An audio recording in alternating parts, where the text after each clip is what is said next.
Hello, this is Rick Reardon. In this video lecture, we're going to introduce you to healthcare reimbursement as it is here in the United States per Chapter 1.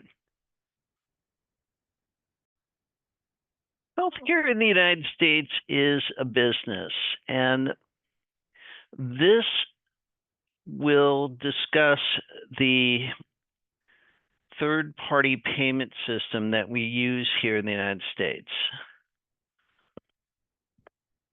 Some terms that you probably already know from the 160 class are on this slide. The first is the beneficiary. The beneficiary is the person who's eligible for the benefits from a health plan. This is different than the policyholder. The policyholder is the individual or entity that purchases the health insurance coverage. The amount that the policyholder pays is the premium. Now, going back to the beneficiary or the policyholder and the beneficiary may be the same person.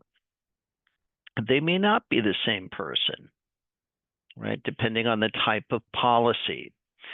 Again, the beneficiary globally is the person who's eligible for the benefits from a health plan, and the policyholder is the person that purchases that health insurance coverage. And the premium is the amount that the policyholder, the beneficiary, pays monthly, annually, or whatever the terms of the policy is. All insurance policies deal with the concept of risk. And a risk pool is a group of individual entities, whether it's a group of individuals, employers, associations, and their healthcare costs are combined for evaluating the history and estimating future costs. This is where actuaries and underwriting comes in. And then finally, we have the meat of the issue that we're talking about for the purposes of this lecture is the third-party payer. This is the insurance company or health agency that pays the physician, the clinic, or other providers for whatever care or services is provided. And these figures appear in your textbook under 1.1 and 1.2.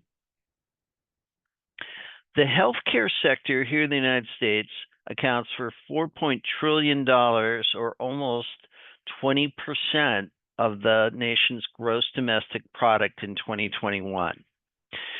And the consistent trend is, as we all know, everything goes up, right? So the rate of increase is now going on a downward trend. And of course, we had COVID and other things that have kind of pushed that a little bit. But overall, this is what's happening. The expenses for healthcare in the United States is going up. And this is discussed in figure 1.3 in your textbook. The patient pays the provider a copayment for care. The provider delivers care to the patient. The provider submits a claim for payment to the insurer, the third-party payer, and the payer sends the reimbursement to the provider. The employer sends the premium payments to the third-party payer, and the patient pays their portion of the premium through a payroll deduction. And for certain services, we need pre-certification, these prior authorizations for services, as you can see here.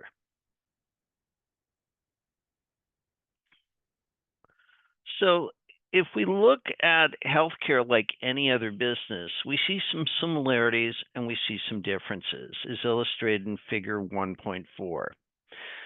What other type of business can you think of, a product or a service, where you provide a product and the payment is promised to be paid at a later date? And again, we have some exceptions to this, where we have healthcare being provided. We don't have the option here in the United States under EMTALA of just not taking care of people on an emergency basis under EMTALA, right? So we take care of the patient, then we worry about the payment afterwards. Some terms that we're all familiar with are health insurance, and basically this is insurance, much like any other type of insurance, where we reduce an exposure to risk of loss by having another party assume the risk. And related to that, we have a risk pool. So we share the risk instead of individuals being responsible for all of their health costs. We share it, right? So some people that are seeing their physicians frequently are paying in and paying premiums, much like somebody in the same employer group might be seeing a physician once a year type of thing. Those costs are therefore shared. And the policyholder is the person who's purchasing the health insurance, and the beneficiary is the patient, the individual who's eligible for the benefits. And the dollar amount the policyholder or certificate holder periodically pays is the premium.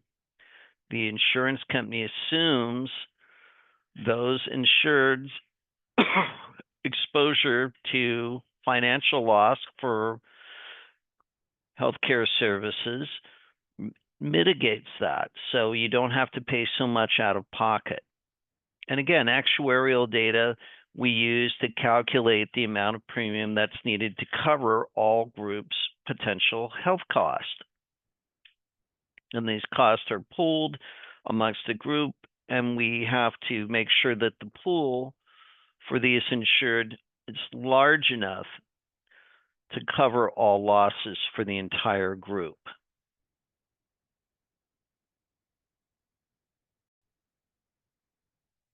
And that's all I have for you. We'll see you in our next video lecture, where we'll talk more about the U.S. healthcare insurance industry. Bye now.